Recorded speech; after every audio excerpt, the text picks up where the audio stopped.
Bisa jadi wadah rezeki Anda besar tapi sempit isinya, kurang terus ya kan, sehingga harus kita latih. Assalamualaikum warahmatullahi wabarakatuh. Saudaraku yang dimati Allah, melanjutkan tema tentang wadah rezeki ya.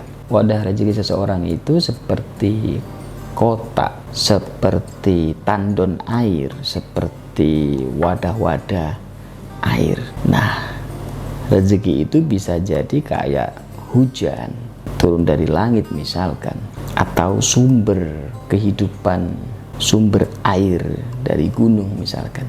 Nah, kalau tandon air Anda cuman 1 gelas ya, lah diisi air hujan yang begitu lebatnya, atau sumber mata air dari gunung yang begitu besarnya, ya tumpah kalau cuma segini kan. Lah kalau tandonnya besar dan tidak bocor, nah itu adalah wadah rezeki yang diluaskan oleh Allah, dialirkan dengan keran wudhu, itu barokah. Itu bocornya karena disengaja, yaitu rezekinya dialirkan untuk banyak orang.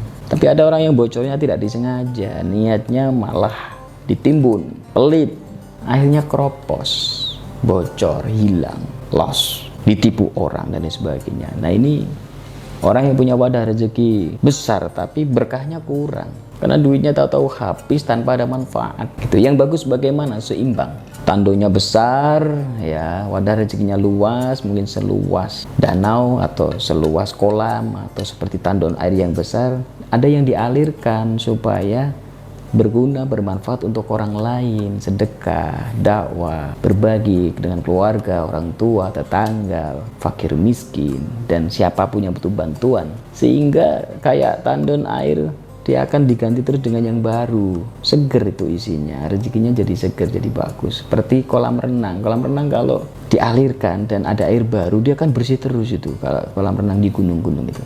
Tapi kalau kolam renangnya airnya nggak pernah diganti, dipakai sendiri, gatel, akhirnya ada jentik-jentik penyakit, karena ditimbun sendiri, dipakai sendiri, tak ada guna untuk orang lain. Nah itu. Nah, yang agak berbeda adalah yang wadahnya kecil, sudah kecil ya, 1 gelas, dihemat-hemat, nggak dinikmati, malah jentik-jentik penyakit, ya rugi double itu. Makanya dalam Islam, berapapun rezeki Anda harus ada yang berguna, bermanfaat, supaya tidak jadi penyakit. Tanfaul bala, tolak bala. Entah rezeki Anda sedang banyak atau sedang sedikit, harus ada sebagian disedekahkan untuk orang lain, digunakan untuk orang lain, atau digunakan untuk hal yang bermanfaat.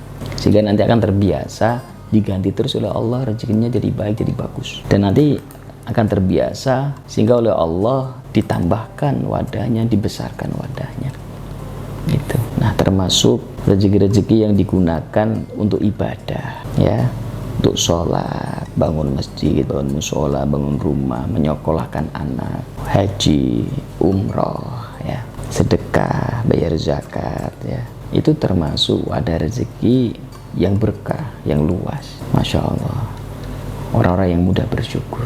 Tapi kalau sudah diberi banyak harta, tidak bersyukur, bisa jadi wadah rezeki Anda besar tapi sempit isinya, kurang terus ya kan, bahaya juga itu. Sehingga harus kita latih lahir dan batin kita. Secara lahiriah tentu kita latih nabung, bekerja, mengelola keuangan dengan baik.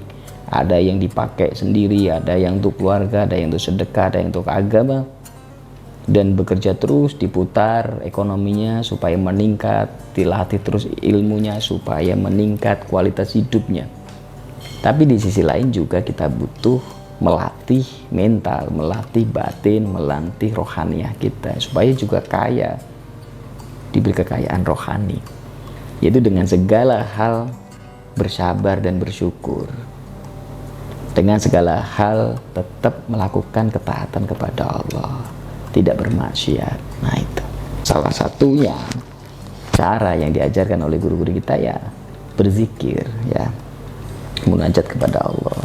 Bisa berzikir dengan tasbih karomah atau tasbih karomah akbar ya, salah satu wasilah untuk mengayakan, memperluas rezeki kita lahir dan batin, sehingga secara lahir diberi kekayaan oleh Allah dan secara batin juga diberi kekayaan oleh Allah. Tidak mudah sedih ya, sehingga mudah bahagia.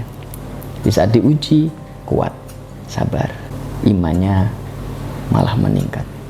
Di saat diberi nikmat, diberi banyak uang, banyak kesempatan, tidak sombong, justru banyak bersyukur, rendah hati, ya, banyak sedekahnya, ya, dan berbagi kepada yang lain, dan juga ditingkatkan imannya kepada Allah Subhanahu wa taala.